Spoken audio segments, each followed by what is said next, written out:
Buenas tardes, bienvenidos a todos nuevamente a este segundo ciclo de presentaciones virtuales del Fondo Editorial Politécnico, coordinado por la Dirección de Bibliotecas y Publicaciones del Instituto Politécnico Nacional. Para esta ocasión nos da mucho gusto presentar una obra literaria que, si bien no es como tal una obra institucional, sí es una obra que es de la autoría de uno de los eh, fundadores de nuestro instituto, ¿sí? Una personalidad paradigmática, eh, de la cual nosotros podemos considerar los politécnicos de manera ejemplar como una guía a seguir, ya que en él, en Luis Enrique Erro, se puede conjuntar o se conjuntó la dichosa mancuerna entre las humanidades y las ciencias y las humanidades, ¿sí? Luis Enrique Erro con esta obra que ya prácticamente fue ya al ocaso de su vida, ¿no? Y que justamente, como nos lo va a mencionar la maestra Ida San Juan, ahí postró básicamente mucha de su sensibilidad como, en este caso, como escritor la parte literaria, pero acumulando toda su experiencia en la vida, ¿no? Desde prácticamente que él vivió la época de la Revolución Mexicana. Eh, Luis Enrique Erro prácticamente abordó distintas escenas, ¿no? Desde empezando su formación en leyes, como periodista, que él también llevó a cabo distintas labores como editor, ¿no? Colaborando ahí con distintas revistas y no en una época nada fácil, ¿no? Previo a la revolución, ¿sí? Pero eso justamente le valió porque tuvo relación con distintas también personas de la cultura mexicana importantes, ¿no?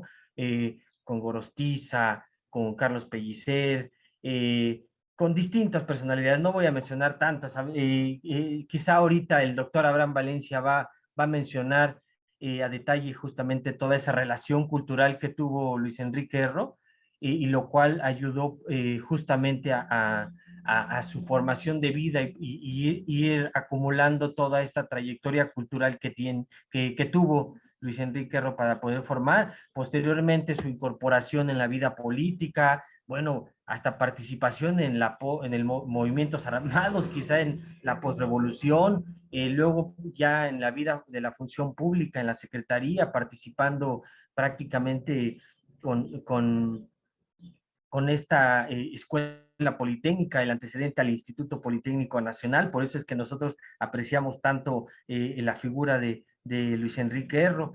Y pues continuando con esa época fuertísima, ¿no? Como promotor científico, que pudiera ser curioso, ¿no? Quizás su formación como tal no fue científica, pero toda esa promoción que hizo para formar los observatorios, para promover las modernizaciones, fue verdaderamente muy importante para, para esta figura en este caso. Y bueno, pues ya al final de su vida, con estos escritos ya muchísimo más maduros, donde se concreta con la publicación de Los Pies Descalzos, esta obra de la Revolución Mexicana, pero que también hay otros escritos de divulgación científica, ¿sí? Por eso es que elegimos a Los Pies Descalzos, una obra que, si bien tiene ya distintas ediciones con nosotros en el Fondo Editorial Politécnico, ¿sí? Con esta última edición muy llamativa de esta imagen que tienen las publicaciones del instituto en el área de humanidades, y la estamos promoviendo justamente a propósito también del 85 aniversario de nuestra casa de estudios. Por eso es que lo seleccionamos, y seleccionamos también este pequeño, pero sí muy verdaderamente muy selecto panel de comentaristas. Por un lado, el doctor Abraham Valencia, quien es del decanato del IPN, que nos hablará prácticamente por la parte institucional, y por otro lado, la maestra Ida San Juan, quien ella es una maestra verdaderamente conocida y reconocida en la unidad académica que da clase en la UPIXA, y que no solamente por su profesión que da en el área de Derecho, sino porque en el área misma de Derecho promueve las humanidades, que eso es algo que justamente también luego que consideramos para nosotros poner en el panel de discusión, en el panel de comentarios, mostrarles esta obra. Pues sin más introducción que esta, yo voy a cederle la palabra en primera instancia al doctor Abraham Valencia, quien él es subdirector de investigación histórica de la presidencia del decanato, doctor en historia por la Facultad de Filosofía y Letras de la UNAM. Sus estudios de maestría también los tiene en la universidad, y licenciado en ciencias de la comunicación. Y en historia por la UAM. Sus líneas de investigación son historia de las ideas, educación, ciencia y tecnología, y pues el doctor Abraham ha colaborado ya bastantes años en la investigación histórica de nuestra casa de estudios. Entonces, pues le doy la palabra, doctor. Bienvenido. Muchas gracias, muy buenos días, maestros. Un agradecimiento por la invitación. Maestra, buenos días. Siempre es un honor hablar de los precursores fundadores de nuestra institución, más en el aspecto del 85 aniversario, resaltando en el caso específico de cada uno de ellos, que eran personajes con una formación científica, tecnológica de primer nivel, junto a ellos una formación pedagógica, también de primer nivel, y humanística, como el caso de don Luis Enrique Erro Soler, pues contemporáneo, nació a finales del siglo XIX. Voy a compartir pantalla. Pues contemporáneo a muchos de los precursores fundadores, por ejemplo, del IPN, el general Lázaro Cárdenas, presidente con el que tendrá una amistad personal y fundador del instituto, nació en 1895. 2 años después nace Luis Enrique Erro Soler. Algunos otros fundadores, precursores de nuestra institución, por ejemplo, Juan de Dios Batis, nace en 1890. La última década del siglo XIX nacen varios precursores fundadores de nuestra institución. En el caso de Luis Enrique Erro, pues en 1897. Un periodo, pues como lo sabemos, que retrata en su bella novela Los pies descalzos, el fin del porfiriato. Es un periodo en donde Porfirio Díaz y el grupo de científicos pues trata de presentar a la modernidad que tenía México en esos momentos bajo los cánones del positivismo, orden y progreso. Esta representación pues se ve más resaltada, por ejemplo, en las fiestas del centenario, que el doctor Javier García Diego resalta en su obra de los rudos contracientíficos, la universidad en los años de la Revolución. Pero por otra parte, este porfiriato trata de tapar las problemáticas de la pobreza y las problemáticas indígenas que hay en nuestro país. Los movimientos obreros, los movimientos sociales, veremos, por ejemplo, en el caso de Río Blanco, datos contextos y ambientaciones que don Luis Enrique Erro representa en su obra, principalmente cuando la protagonista anda con sus pies descalzos buscando un lugar donde tener a su hija. En ese momento es una representación y una ambientación hermosa de lo que se hace del porfiriato. Los dos Méxicos, el México imaginario, diría Bonfil Batalla, y el México profundo, están representados en esta gran obra y en el porfiriato. Los datos biográficos de Luis Enrique Erro aparecen aquí. Esta es un documento que se tiene en digital en el archivo histórico del IPN. Su acta de nacimiento dice que fue registrado en Villa de Chalco el 20 de enero de 1897, su papá Luis Enrique Erro, originado de España, la provincia de Navarra, de 36 años, y la señora Filomena Soler, de la provincia de Cataluña, de 26 años. Hijo de españoles, vivió de cerca el devenir de esta comunidad española durante la lucha revolucionaria. Esto también retrata muy bien en su obra cómo vivieron los españoles, los hijos de los españoles, cómo se reunían en el casino español y cómo sus propiedades cómo saltaron este proceso revolucionario y sus propiedades y sus intereses en la minería, en la hacienda, en los bancos, en los préstamos. Pues como se dice, como comentó el maestro Raimundo, pues es un caudillo cultural de la Revolución Mexicana, Luis Enrique Erro, parafraseando a, pues ahora mal momento para parafrasear a Enrique Krause después de sus comentarios de, bueno, su nota de ayer en el New York Times. Es un caudillo cultural de la Revolución Mexicana, perteneció a esa generación que se le dio el mote en un momento burlón de los 7 sabios. Ya después pertenecer a esta generación era un orgullo. En esta generación de los 7 sabios o generación de 1915 estuvo nada más y nada menos que Vicente Lombardo Toledano, el constructor de la CTM, el constructor de la Universidad Obrera de México, el constructor del Partido Popular Socialista. Estuvo Manuel Gómez Morín también, un intelectual, constructor del PAN, del Banco de México. Estuvo Alfonso Caso, el hermano menor de don Antonio. Y bueno, y en esta generación, aunque no de primer lugar formaban parte de los 7 sabios, pues estuvo y se adhirieron a estas, que también era una sociedad de conferencias y conciertos, pues nada más y nada menos que Narciso Basols, que va a ser el secretario de Educación Pública con el que trabajará, su condiscípulo y su amigo de durante muchos años. Daniel Cosío Villegas, nada más y nada menos que el constructor también de varias instituciones, entre ellas el Colegio de México.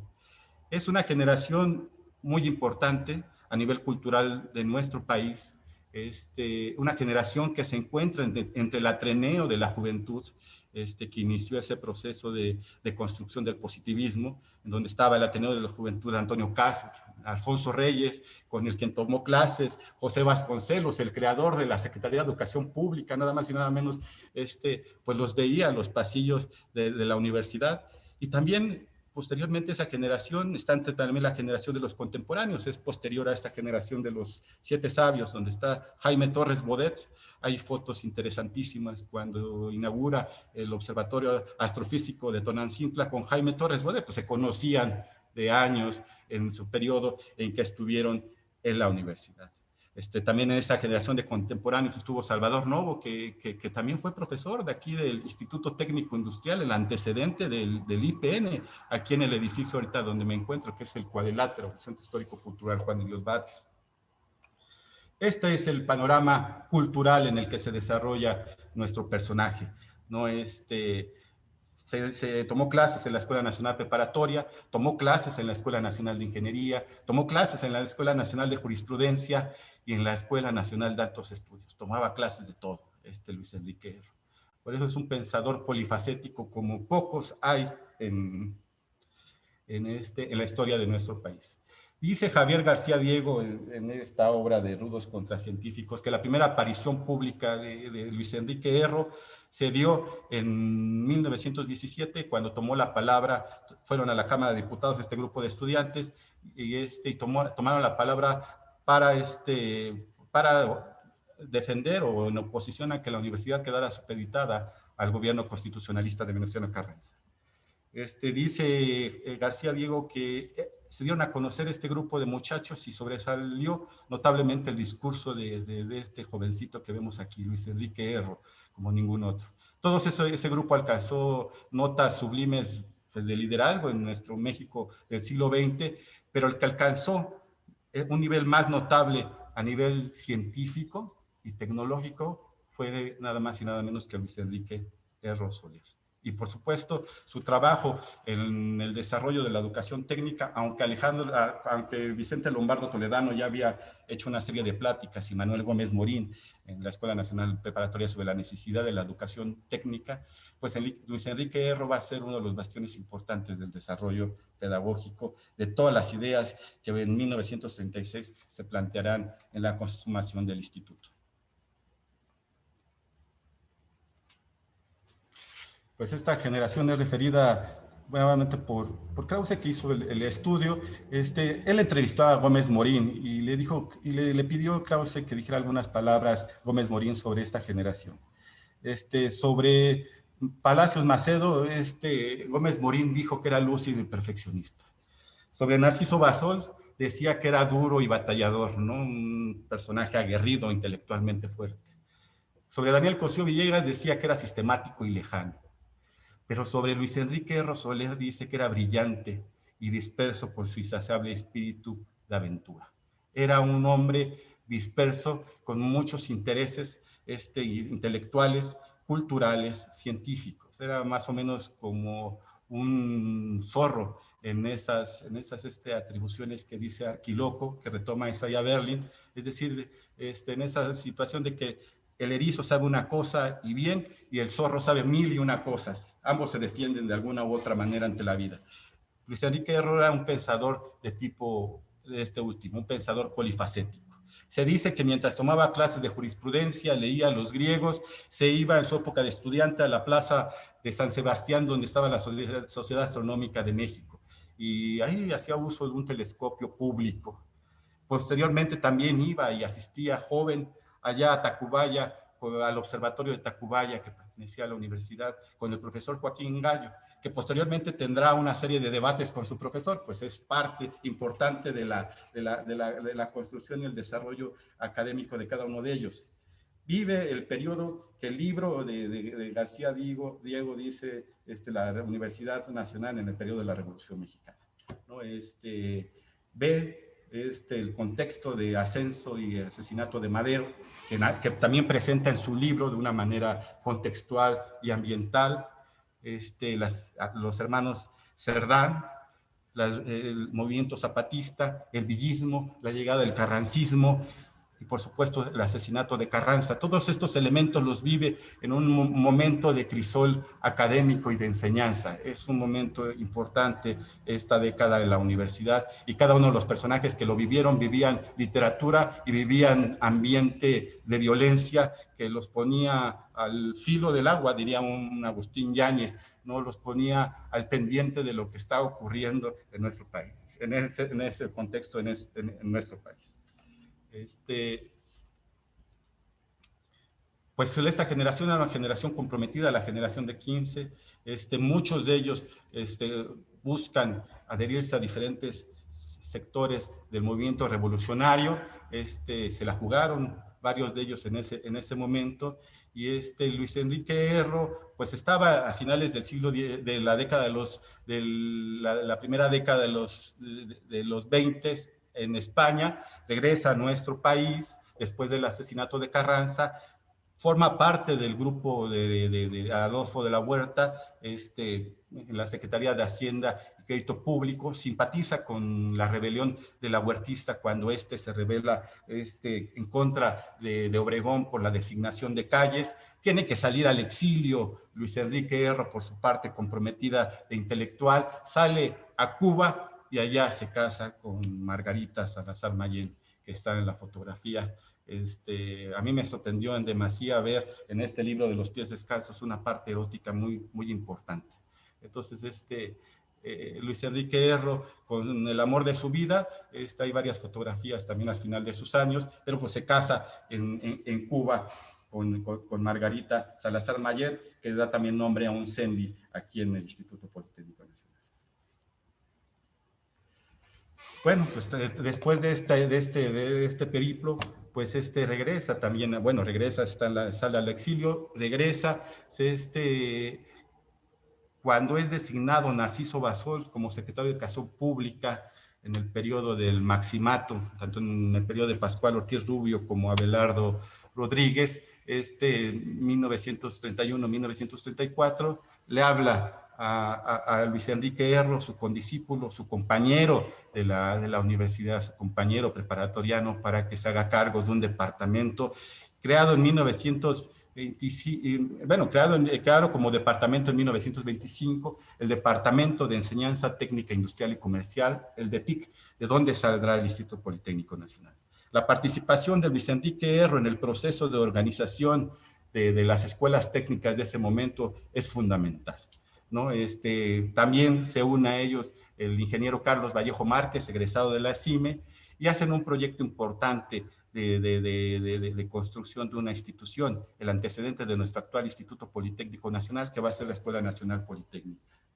Trabaja para darle el carácter superior a algunas de las escuelas del DETIC, principalmente la escuela, la ESIME, también trabaja para darle el carácter superior a la Escuela Superior de Construcción, e inaugura algunas otras instituciones educativas. Entre ellas, inaugura esta escuela, que es un elemento importante y muy simbólica, la Escuela Superior de Ingeniería Textil, la ESIT, allá en Orizaba, Veracruz, después de una demanda de años de movimiento obrero en Río Blanco contra el porfiriato, por darle educación a sus hijos, los hijos de los obreros textileros en esa parte. Luis Enrique Erro Soler, lo vemos aquí en la fotografía, sonriendo. Sabía que la educación era un motor importante de desarrollo para las clases desprotegidas, para los pies descalzos, como dice su obra. Vemos aquí unos chiquitines con los pies descalzos. Y bueno, pues es sublime ver a este hombre junto a Narciso Basol construyendo y edificando instituciones para dar pues respuesta a esas demandas educativas, políticas, sociales. La deuda histórica de los sectores aparece varias veces abordado en la novela, la maestra San Juan nos abundará en ello, pero dice, es como cuando pregunta a Genoveva, una de las participantes de la novela protagonistas, ¿y qué quieren esos de la revolución? ¿Qué quieren lo de la bola? Dice, quieren que no se les hereden las tiendas de raya, las deudas, las pobrezas, la exclusión. Quieren educación. Pues aquí está uno de los elementos importantes de esos principios revolucionarios en los cuales va a estar Luis Enrique Erro como un protagonista fundamental. Doy continuidad. Luis Enrique Erro, pues después del periodo de Calles, pues trabaja en la construcción del plan sexenal para brindar para integrar en el proyecto de Lázaro Cárdenas a los trabajadores, al sector agrario, urbano, industrial en México, los planes parecidos a los soviéticos, planes quinquenales, pero en este caso sexenales, y bueno, forma parte importante del gobierno de Lázaro Cárdenas a nivel intelectual. Lázaro Cárdenas le da un lugar especial a Luis Enrique Erro Soler. Luis Enrique Erro Soler, en el primer año de gobierno del general Lázaro Cárdenas, es el motor fundamental para la reforma del artículo 3º constitucional. La parte final del artículo 3º, que creó una serie de conflictos importantes con los sectores más conservadores.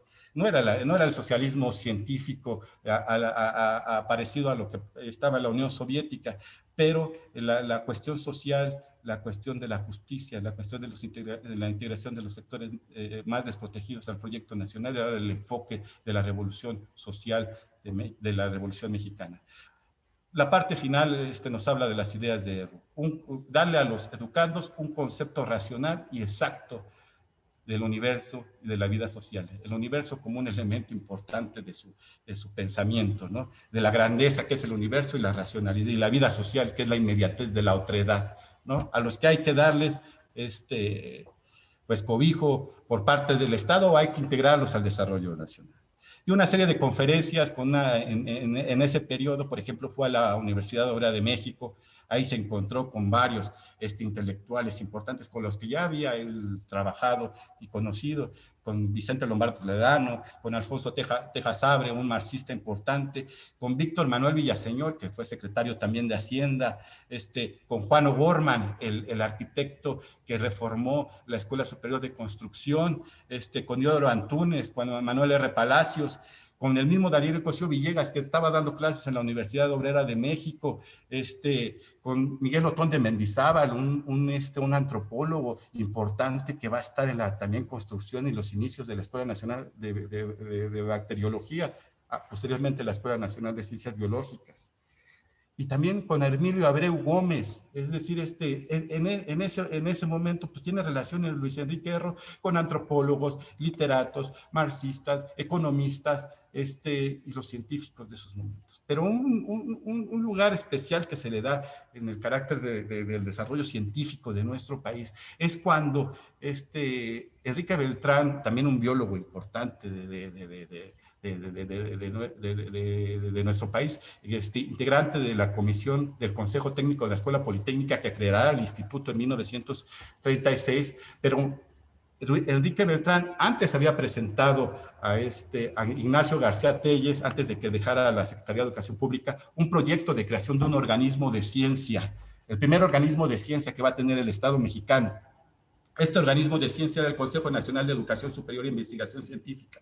El proyecto Lázaro Cárdenas se lo pasa a Narciso Bassols y a Luis Enrique Erro, y entre ellos hacen posible que en octubre de 1935 se creara este Consejo de Notables.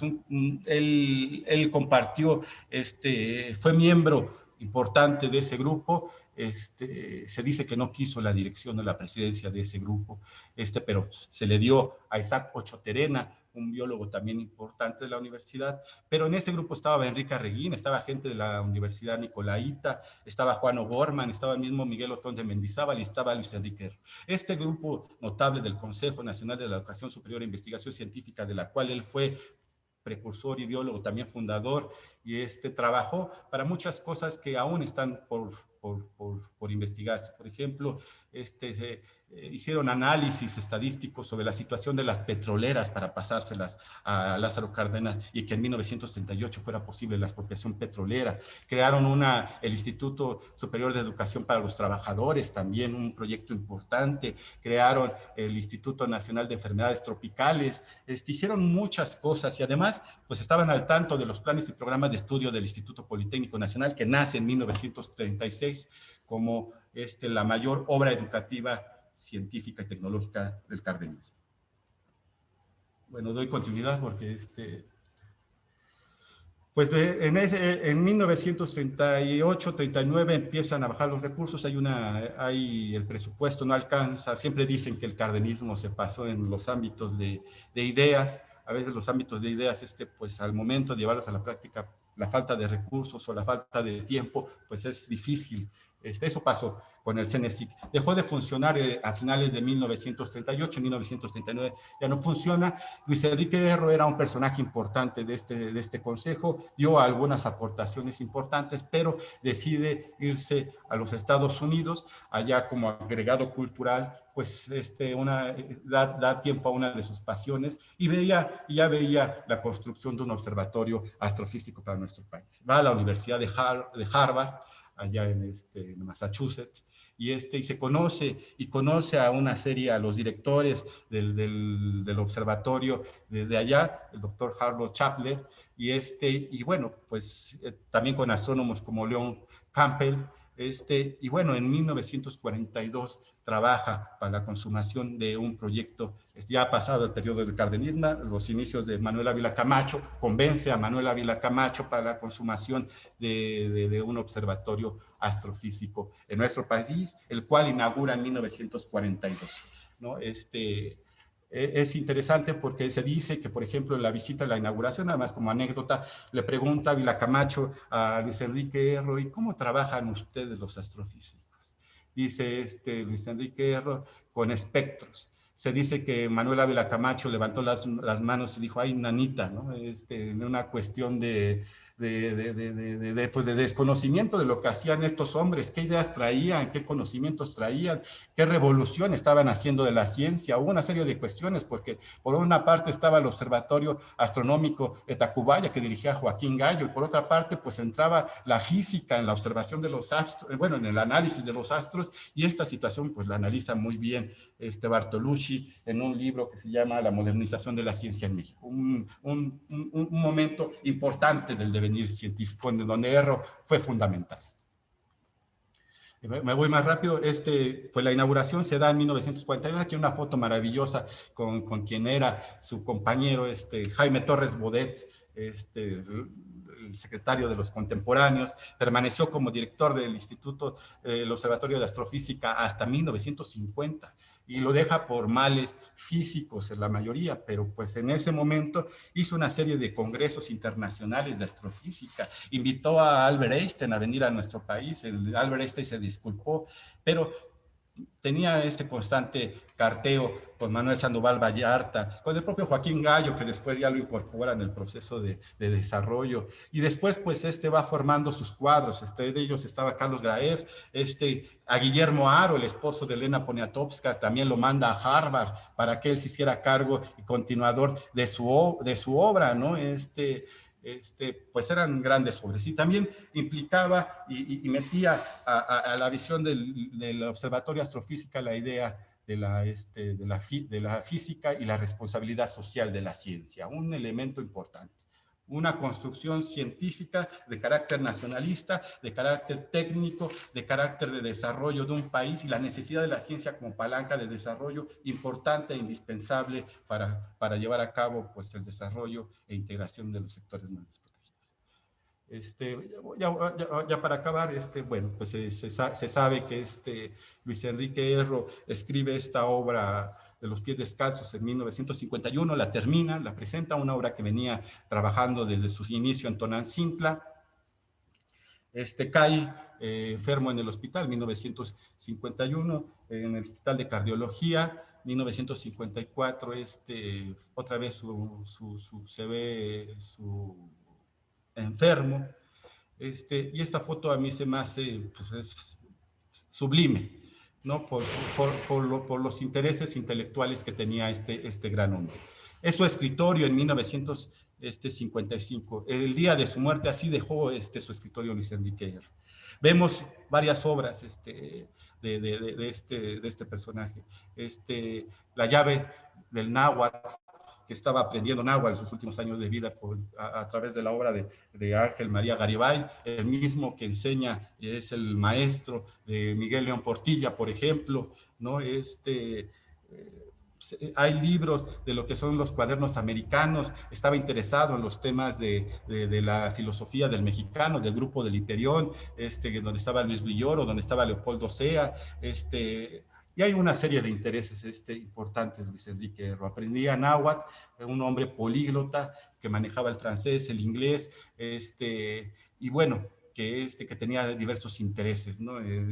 Había ya escrito su libro sobre el pensamiento matemático contemporáneo, en Francia, la Axioma también ya lo había escrito, y bueno, el lenguaje de las abejas también es otro libro importante, un tema de un sabio decimonónico, podríamos decir, con varios intereses intelectuales. Y bueno, pues para acabar, pues este hombre tiene varios homenajes, uno de ellos de 1970 en la Unión Astronómica Internacional le otorga el nombre a un cráter en la parte oscura de la Luna, el cráter Erro, que habla pues, de la grandeza de este hombre, que podía ver los astros, que podía ver el universo, pero también pues no dejaba de ver a los pies descalzos, ¿no? Que es una cosa importante. Aquí en el instituto tiene su planetario, en 1967 se construye, tiene su CECIT, el CECIT 14 lleva su nombre, y bueno, dejo la palabra, creo que me excedí un poco. Muchas gracias. Muchas gracias, doctor Abraham. Gracias, gracias. Pues verdaderamente muy ilustrativa toda la vida, toda la formación que llevó a cabo Luis Enrique Erro. Como usted lo está exponiendo, toda esta trayectoria, todos estos avatares, ¿no? Desde su infancia, su juventud, pasando por la vida política, la revolución, ya la formación. Verdaderamente es una vida que hay que seguirla, no hay que contemplarla. Nosotros ahí en el instituto tenemos, en la Dirección de Bibliotecas y Publicaciones, tenemos obras de uno de sus biógrafos que pueden ahí consultarla, así como también el material que tienen ahí en la presidencia del decanato. Nosotros hemos, de estas obras que menciono, del maestro Alejandro Coca Santillana, y obviamente pues los invitamos a que puedan también adquirir Los pies descalzos, que lo puedan leer, que lo puedan consultar. Y justamente en este momento le vamos a pasar el micrófono, la pantalla a la maestra Ida San Juan, quien como les comenté en el inicio, la maestra Ida San Juan, ella es abogada de profesión con una larga trayectoria en esa rama de profesional. Sin embargo, de vocación, ella es humanista, ella tiene también estudios en humanidades, ella imparte clases, si bien en esas academias de derecho de la UPIXA, y no ha decidido dar clases en humanidades, no porque no quiera, sino porque ella las humanidades mismas las promueve dentro de sus clases de derecho ahí en esa unidad académica, con distintos cursos también que imparte sobre literatura, impulsando a los muchachos a que se acerquen a la literatura para complementar la formación profesional de los estudiantes con estas materias, estos temas de humanidades, estas lecturas, estos ensayos. Y bueno, pues sin más introducción, maestra, la escuchamos para que nos comente sobre los pies descalzos de Luis Enrique R. Muchas gracias. Primero, felicitar al maestro que dio una semblanza extraordinaria de Luis Enrique Erro, muy completa, muy interesante, y uno se explica por qué razón en esta obra literaria de Los pies descalzos, justamente los dos principales personajes que informan esta obra son uno navarro y otra de Cataluña, ¿no? Dado que los orígenes del maestro estaban en esas partes de España. Bien, pues voy a presentar este comentario acerca de Los pies descalzos del maestro Luis Enrique Erro a través de una presentación, así que vamos a empezar, por favor.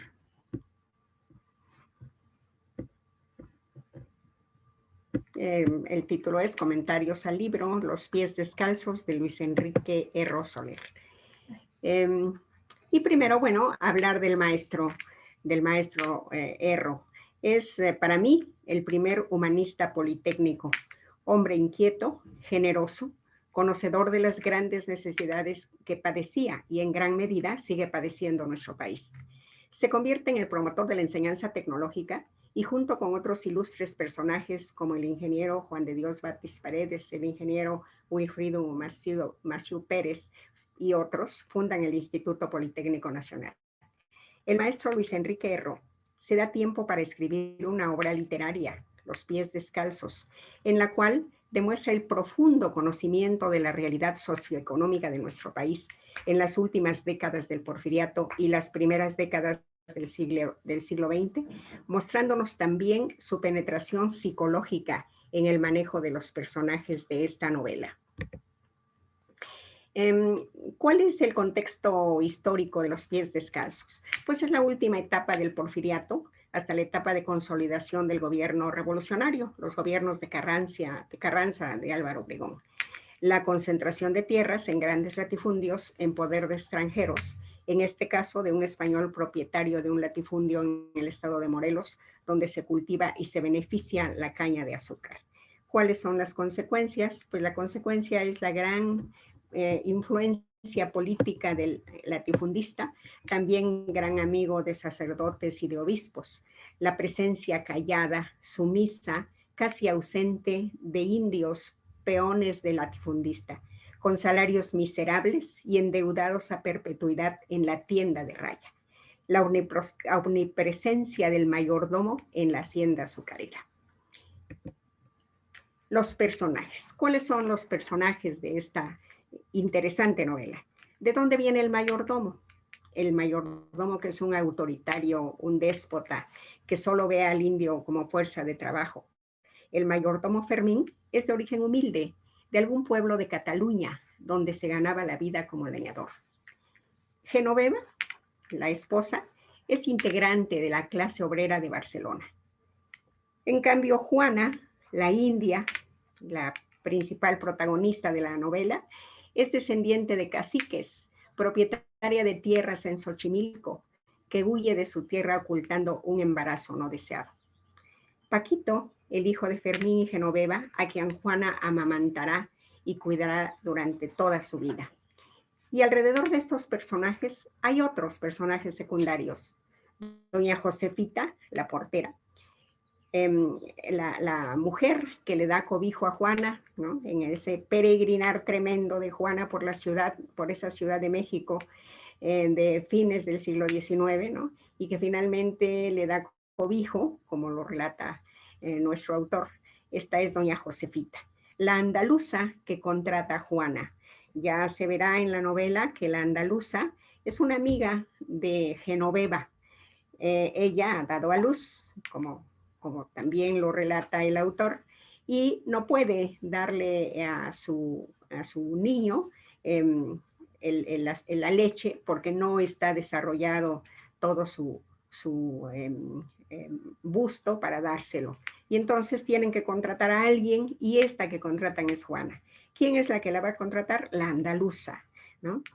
Hay otro personaje, Lucindo, el aragonés, Sámano, al servicio del hacendado, don Salustiano López de Ricalde, el hacendado, y otros más que forman parte de este relato tan interesante del maestro Erro. Los pies descalzos es una novela que se resuelve en 11 capítulos. Luis Enrique Erro aborda un tema aparentemente poco interesante. Una india xochimilca, Juana, es contratada para amamantar al hijo de una pareja de españoles emigrados. Él, vasco de origen, de nombre Fermín Ascue, en su tierra, leñador de oficio. Ella, genoveva, miembro de una familia obrera de Barcelona. Juana, en cambio, es descendiente de caciques de Xochimilco, que se ve obligada a huir para esconder un embarazo clandestino. Estos personajes se unen en una relación desde el principio desigual. Juana, al aceptar amamantar al hijo de Fermín y Genoveva, renuncia no solo a amamantar a su hija, sino a abandonarla. Para cumplir su función de nodriza y nana, debe vivir de manera permanente con la familia Ascue. Erro describe un fenómeno que por común pasa desapercibido, el del sometimiento voluntario a quienes se consideran superiores. Juana, con un patrimonio de tierra laborable en Xochimilco, perteneciente a una familia de caciques, se pone al servicio incondicional de emigrados españoles que en su origen pertenecen a las clases desheredadas españolas, pero que son blancos y que en busca de fortuna emigran a las tierras promisorias de América, a México. Junto a estos personajes se dibujan otros. El terrateniente español, cuya hacienda azucarera en el estado de Morelos administra Fermín Ascue, relacionado con la gran burguesía porfirista, con los políticos de la época y con la jerarquía católica. El incondicional Sámano, cuya más alta aspiración es casar a su hija con jóvenes españoles. Sámano, tinterillo, escribiente, hombre de confianza del hacendado. El ingeniero Villaverde, encargado de montar los ingenios, y desde luego Paquito, el único hijo de Fermín y Genoveva, al que Juana, ahora Luz, le dedicó toda su vida. Luis Enrique Erro se revela como un conocedor de los diversos actores de la época del porfiriato, de la terrible realidad que se vivía en los grandes latifundios. Penetra en la psique de los personajes, describe la explotación de que eran víctimas los indios, de la apropiación de las tierras de las comunidades, de maltratos y abusos, del aparente sometimiento total de las comunidades indígenas. La lectura de esta obra es un viaje ameno, interesante, por demás instructivo, hacia el pasado inmediato de nuestra historia. Quisiera yo sugerirle a nuestros futuros lectores de esta obra, que es verdaderamente muy interesante, simplemente señalar algunas cosas que yo encontré en este libro, algunas cuestiones que van a hacer que los que nos están escuchando y los que nos van a escuchar, pues tengan la idea de leer este libro tan interesante del maestro Erro. Tenemos, por ejemplo, aquí una cuestión interesante cuando hablamos de precisamente del gran administrador de la hacienda azucarera, de Fermín Ascue. Era oriundo del Valle del Bastán. Su lengua nativa era el vascuence. Era de modo natural un poderoso barítono. Le gustaba cantar y lo hacía bien, pues su voz era hermosa.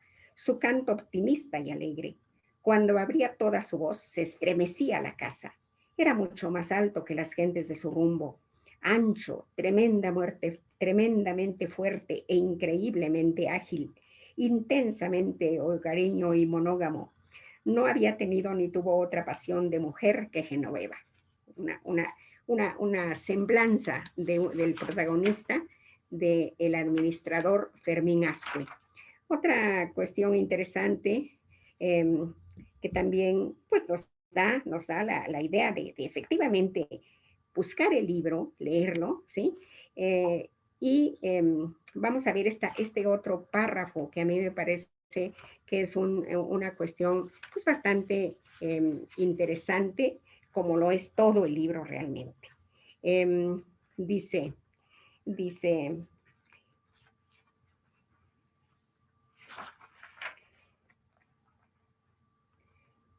está hablando Fermín con la esposa y hablan de una visita que van a hacer. Y dice, por ejemplo, hablando de sus invitados, dice, no son finos, son aristócratas y ricos, algunos de ellos. Otros no me parece a mí que sean otra cosa que zánganos mantenidos y gorrones. Y algunas de ellas lo mismo. Para persona fina de verdad y por lo natural, tú, hijita, tú sí que eres fina, dijo con ternura, etcétera. Un comentario que Fermín le hace a la esposa. Otra cuestión interesante que nos encontramos muchas, dice, por ejemplo, desde luego, como vascuense uno y catalana la otra, pues no tenían muchísima amor por los castellanos, por los españoles, a quienes ellos llevaban los castellanos. Y aquí hay otra cuestión interesante, dice,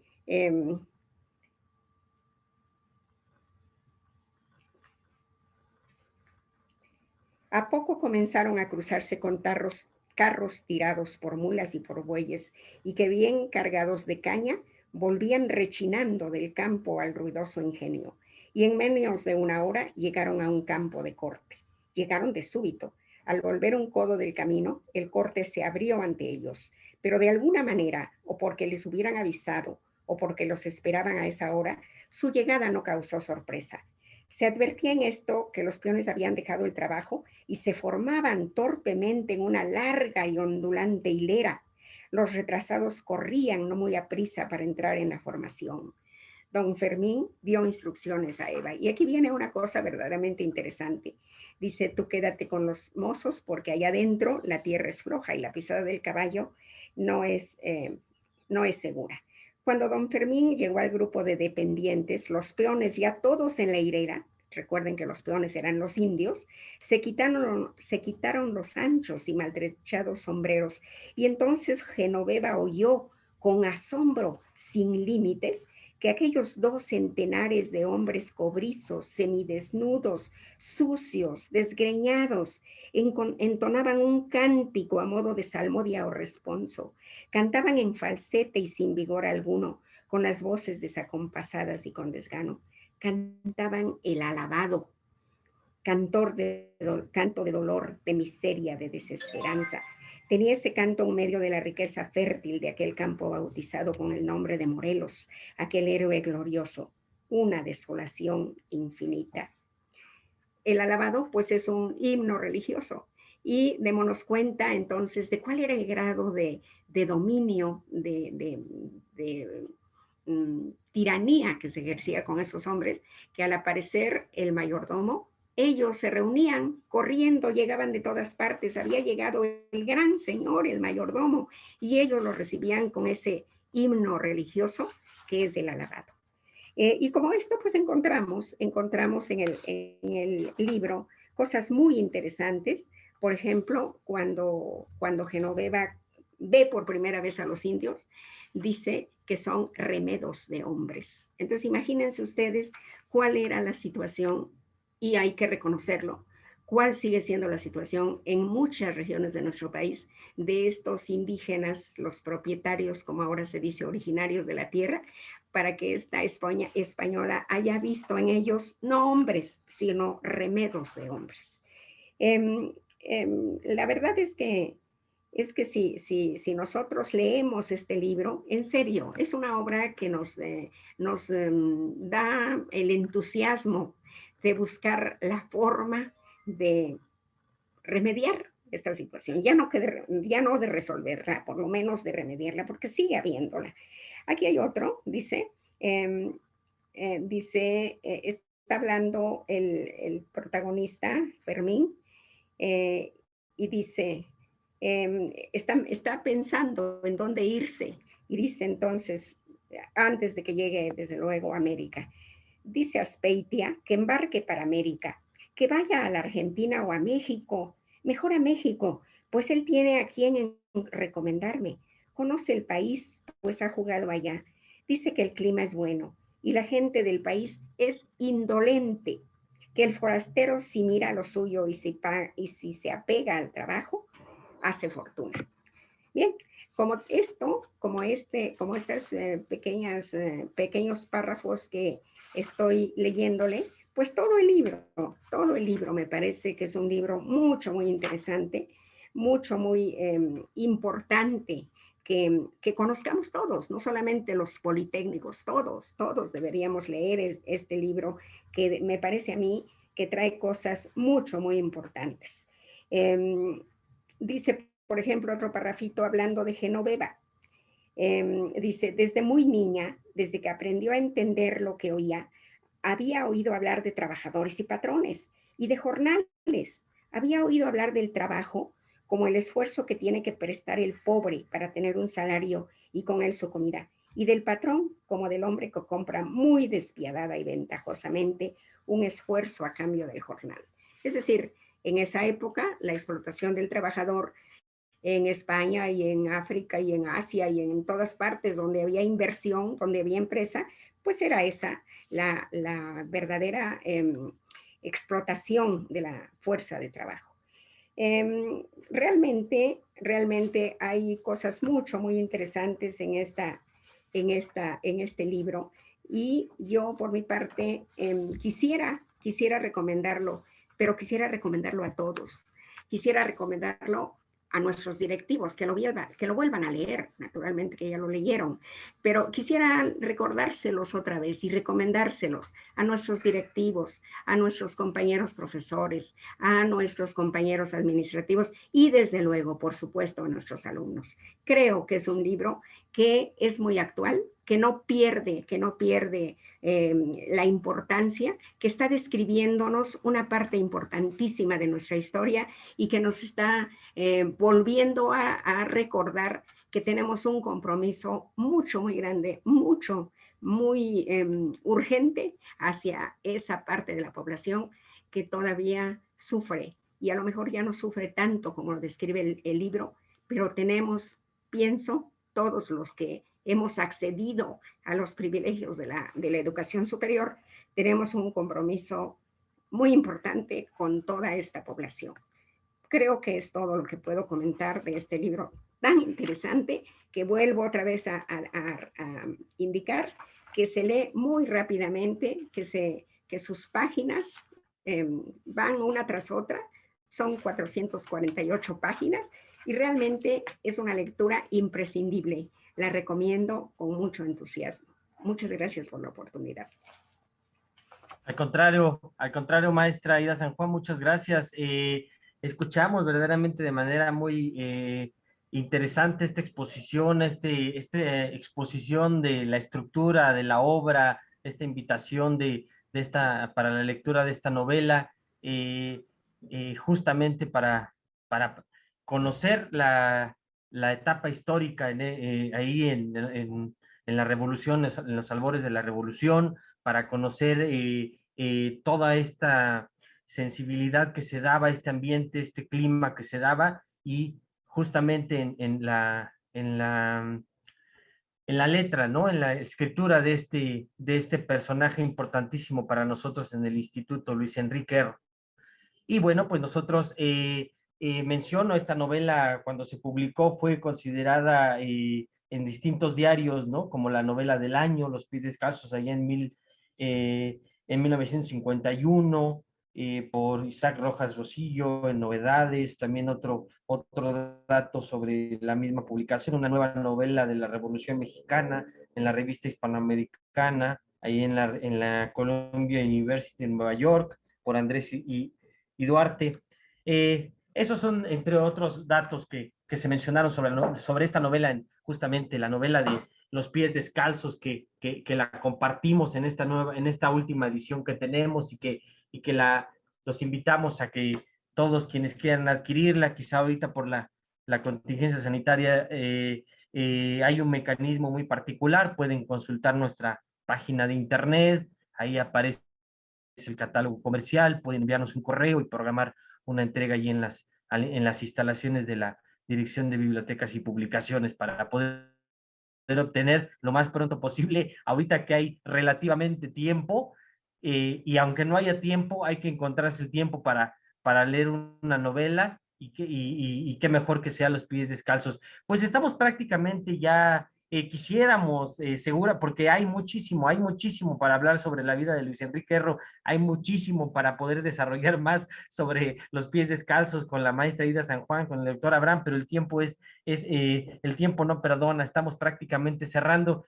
Quizá yo haría un par de preguntas, una para el doctor Abraham. Doctor, para ir también cerrando, ¿cómo es, o qué comentario usted tiene, considerando que Luis Enrique Erro, pues prácticamente su vida como al principio periodista, después en la vida política, luego como promotor y divulgador de la ciencia, y cómo es que le dio ya al final de su vida prácticamente poder recolectar de una manera muy sensible una obra literaria, ¿no? Porque escribió muchísimos libros, o sea, muchísimos artículos científicos de divulgación. Por ejemplo, me gustaría mostrar la portada de este libro, si la alcanzan a ver, el Axioma, el pensamiento matemático contemporáneo, Luis Enrique Erro, otra obra también importantísima del autor, obra científica justamente, pero ¿cómo es que llegó en esa etapa de su vida, después de sufrir esta enfermedad tan terrible, ¿no? De la pérdida del oído, de la audición, y llegar a esa época ya en la culminación de su vida? ¿Cómo usted contempla esto? ¿Cómo llegó a poder escribir Los pies descalzos ya después de toda esta trayectoria, doctor Abraham?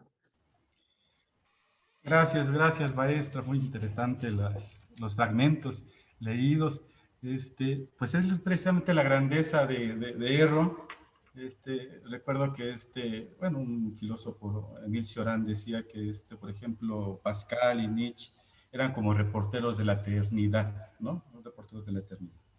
Luis Enrique Erro es como un reportero de esa eternidad, es decir, no solamente viendo los astros, no solamente viendo el, el universo o estudiándolo, sino porque llegaba a niveles de sensibilidad que pocos literatos llegan, ¿no?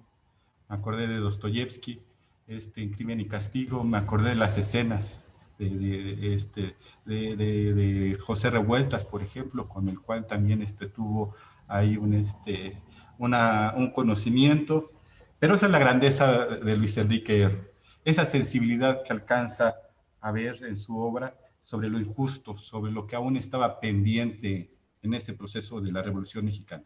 Es decir, la Revolución Mexicana, pues hubo algunos literatos, novelistas de la Revolución que le hicieron al fragor de la batalla. Es decir, está Mariano Azuela, los de abajo, está pues el propio Martín Luis Guzmán, en La sombra del caudillo, pues la hicieron en ese momento, en ese periodo. Luis Enrique Erro la escribe durante su periodo en Tonantzintla, la termina en 1950-51, es contemporánea, por ejemplo, al filo del agua de Agustín Yáñez, pero queda como pendiente eso que había postulado a la Revolución Mexicana. Es decir, este es como un recordatorio también, pues de que todavía esos idealismos, esa construcción de ese discurso que alcanza en el cardenismo su mayor nivel, es decir, Bedín dice que en el cardenismo, el discurso cardenista o el discurso de la Revolución Mexicana llegó para tratarse de hacer realidad, pero no logró cumplir esa situación. Como dice la maestra San Juan, pues son los pendientes de la justicia social a los cuales todavía no llegaba esta revolución. 1950 es un preámbulo a lo que va a ser la cuestión revisionista de la Revolución Mexicana. ¿Qué quedó pendiente? ¿Qué queda pendiente de ese gran discurso? Yo creo que Luis Enrique Erro pues lo plantea, es como una cuestión que está también en el decálogo politécnico. Uno pues ve, por ejemplo, en uno de ellos cuando dice que me duele la patria en las entrañas, ¿no? pues queda la obra como una cuestión de esa manera, es decir, los fragmentos leídos por la maestra San Juan, y otros elementos, por ejemplo, cuando Juana anda queriendo tener al niño, a su niña, Soledad, y anda tocando casas, ¿no? En esta idea pues de tenerlo, y cómo describe Luis Enrique Erro ese proceso de andanza, pues es realmente sublime. Por eso es necesario pues leer esta obra, pues dejarla como un pendiente de nuestro carácter como politécnicos, de nuestra formación como politécnicos, más como es un precursor fundador. Y bueno, Claro, muchas gracias, yo daría por claro. permitirme hablar pues de este gran personaje, Luis Enrique Erro Soler. Muchas gracias. Gracias, gracias. Maestra, y yo, hay maestra Ida San Juan, yo una última pregunta, un comentario, quizá el hubiera no existe, ¿no? Esta obra que escribió prácticamente Luis Enrique Erro murió pues relativamente joven, 58 años. Ujú. ¿Qué hubiéramos? Pues digo, no hubiera, no, el hubiera no existe, pero ¿qué más hubiera escrito en términos literarios? Quizá usted que ya desarrolló, que se metió a las entrañas de los pies descalzos, hubiéramos esperado más, seguramente, si Yo hubiera vivido pienso, más. sí, yo pienso que sí. El maestro Luis Enrique Erro, pues tiene una manera muy clara de expresarse, tiene un dominio de nuestro idioma bastante notable, y realmente pienso que si no hubiese muerto tan joven el maestro, seguramente ya ajeno a todas esas tareas tan importantes en las que se vio envuelto, seguramente hubiera producido y nos hubiese dejado otras obras. Y yo creo que hubiesen sido esas obras, pues en el mismo sentido, ¿no? En el de hurgar en nuestra patria, en nuestras diversas necesidades, pero no solo en nuestras necesidades, también en los momentos luminosos que hemos tenido. Y por lo tanto yo creo que si el maestro hubiera vivido muchos años más, pues murió relativamente joven, realmente se hubiese distinguido como un autor literario. Yo creo que tenía muchas posibilidades de haber desarrollado mucho más obras literarias como esta, que realmente es impresionante, porque realmente si uno conoce la obra del maestro Erro, si uno sabe todos aquellos actos, todos aquellos hechos en los cuales él participó, realmente sí es admirable cómo no olvidó pues su vocación, ¿no? En la vocación de estar viendo, de estar entendiendo nuestra realidad mexicana, de estar doliéndose de nuestra realidad mexicana.